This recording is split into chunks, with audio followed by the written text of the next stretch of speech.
لوگ گواہوں کے لیے بڑے پریشان ہوتے ہیں, کس کو گواہ بنائے. بھائی جب نکاح ہو رہا ہوتا ہے جو جتنے لوگ ہوتے ہیں وہ سارے گواہ ہوتے ہیں. یہ تو ڈاکومنٹیشن کے تکلفات ہیں کہ 2 بندوں کے نام ڈالے جائیں شناختی کارڈ کے عین مطابق. اب قاضی لوگ کیا کر رہے ہوتے ہیں, وہ نکاح پڑھاتے ہوئے ان گواہوں کے نام بھی لے رہے ہوتے ہیں. برو برو ایک تو پرانی اردو استعمال کرتے ہیں, میں اتنے مہر میں ان طلب سکہ رائج الوقت. ابے 50,000 روپے کا مطلب 50,000 روپے, اس میں سکہ تو ہے ہی نہیں ہے. تو کیا وہ پرانے زمانے کی کرنسی پہ بھی کوئی نکاح پڑتا ہے کہ جی میں 50,000 دینار جو نبی کے دور میں چلا کرتے تھے تو سکہ رائج میں دیکھتا ہوں نا بعض لوگ جو نکاح پڑھاتے ہیں عجیب اسٹائل میں, وہ امپریشن ڈال رہے ہوتے ہیں کہ اس طرح جو نکاح ہوگا نا یہ ہوتا ہے خاندانی. اور لوگ بھی ڈر جاتے ہیں کہ یار نکاح پڑھانا بڑا مشکل کام ہے, یہ تو کسی پروفیشنل آدمی سے ہی پڑھوانا چاہیے. نکاح پڑھانا دنیا کا سب سے آسان کام, بہت آسان کام ہے. ایجاب و قبول ہے بھائی, وہ کر لے یا دولہا کی طرف سے آپ. میں وکیل بن جاتا ہوں اکثر نا بھائی, لڑکی والوں سے میں پوچھتا ہوں مجھے اجازت دے دو, کہتے ہیں اجازت ہے. تو اب میں لڑکی کا وکیل میں بن گیا, تو میں کہتا ہوں بھائی میں نے فلانی لڑکی کا نکاح آپ سے کرا دیا, ہو گیا, میں قبول کیا, ہو گیا. یہ سارے گواہ موجود ہیں نا, مہر کا زبان سے تذکرہ ہو جائے, اتنے مہر میں اتنے روپے, اتنے ڈالر, اتنے ریال, اتنے درہم, ٹھیک ہے نا. اور جس ملک میں بیٹھے ہیں اسی ملک کی کرنسی. مجھے ایک بات بتاؤ, آپ جب پیاز خریدنے جاتے ہو وہ کہتا ہے بھائی کتنے روپے کلو, آپ پوچھتے ہو نا کتنے روپے کلو, وہ کہتا ہے جی 50 روپے سکہ رائج الوقت کے مطابق. اچھا بھائی ٹماٹر کیسے دے رہا ہے, 60 روپے سکہ رائج الوقت روبرو گواہان کے. آپ خریدو گے ٹماٹر, بولو کہ بھائی تیری تو اپنی سیٹنگ کیا ہے, آؤٹ ہے. ابے تو سیدھا سیدھا بتا 50 روپے کلو ہے یار, ہم پاکستان میں کراچی میں ہیں تو روپے ہی ہوں گے نا. تو نکاح میں نا عجیب ٹوپی ڈرامے چل رہے ہیں. روبرو, مجھے تو پورے الفاظ بھی یاد نہیں ہوتے, ایسے نکاح پڑھایا جاتا ہے کہ بھائی میں نے فلانی, ایک صاحب تو نکاح پڑھا رہے تھے, لڑکی کا نام لیا انہوں نے, فرض کرے زینب نام تھا لڑکی کا, زینب بنت فلاں, اور اس گھر میں اس نام کی کوئی دوسری لڑکی موجود نہیں ہے. روبرو چشم الدین ول قطب الدین گواہ, اور ایک اور پتہ نہیں کوئی اسی ٹائپ کے سبکتگین لگا لیں آپ, اتنے مشکل مشکل نام. فلانے بن فلانے کے گواہ میں, اور لڑکی کے ولی جناب ذوالقرنین حیدر, کچھ بھی لگا دو, مجھے نہیں پتا کوئی ذوالقرنین حیدر بیٹھے ہوئے ہوں. تو اتنی وہ دولہا بھول ہی گیا کہ ہو کیا رہا ہے. وہ ہوتے ہوتے ہوتے اتنے سارے چکہ رائج الوقت کے مطابق بحق مہر, بحق مہر سکہ رائج الوقت کے مطابق میں نے آپ کے نکاح میں دی, کیا آپ نے قبول کی؟ ابے کیا جج عدالت لگی ہوئی ہے کیا, اس سے قتل اگلوا رہے ہو؟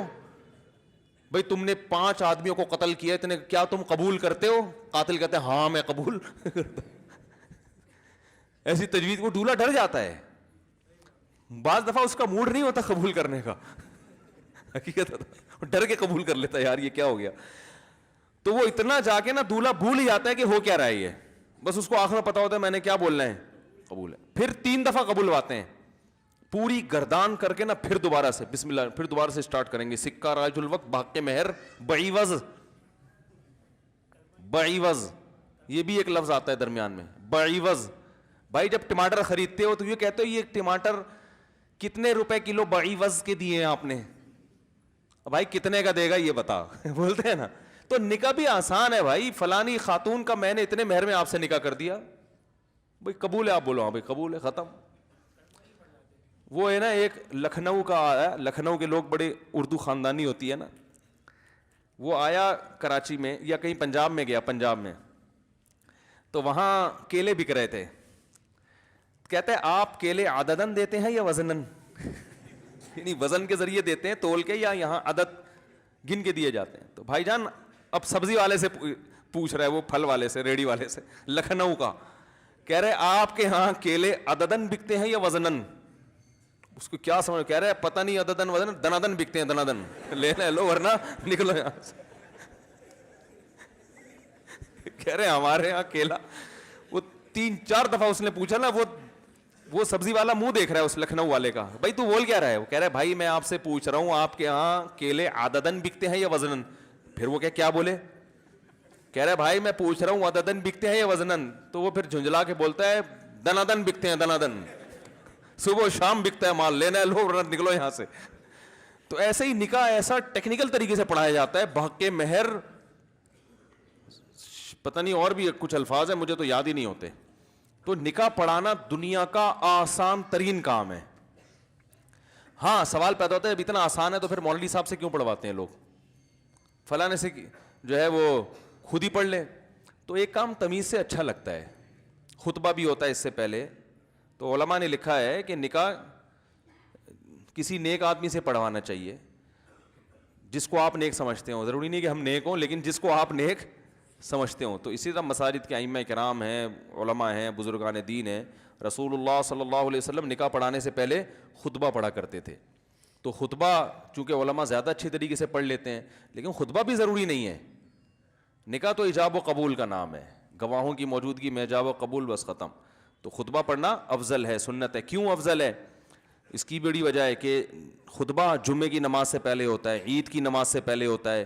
تو بڑی عبادتوں سے پہلے حج میں خطبہ اللہ نے رکھا ہے نا، حج میں خطبہ ہوتا ہے. تو نکاح سے پہلے خطبہ رکھ کے شریعت نے یہ بتا دیا کہ حج، عید، جمعے کی نماز کی طرح بھی یہ عمل بھی مقدس عبادت ہے. سمجھ رہے ہو کہ نہیں سمجھ رہے؟ تو اس لیے کر لیا کرو یہ والی عبادت. اس کو ایک مقدس رنگ ڈالنے کے لیے کہ یہ کوئی خواہشات نفسانیہ کا نام نہیں ہے، یہ محض ایک انٹرٹینمنٹ نہیں ہے. یہ کیا ہے؟ اسلام میں نکاح کرنا ایک مقدس عمل ہے، مقدس عبادت ہے. تو عبادت سمجھ کے کیا کرو یہ کام، اور کیا بھی کرو، کیونکہ عبادت کرنے کی چیز ہے، بچنے کی چیز نہیں ہے. سمجھ رہے ہیں کہ نہیں سمجھ رہے؟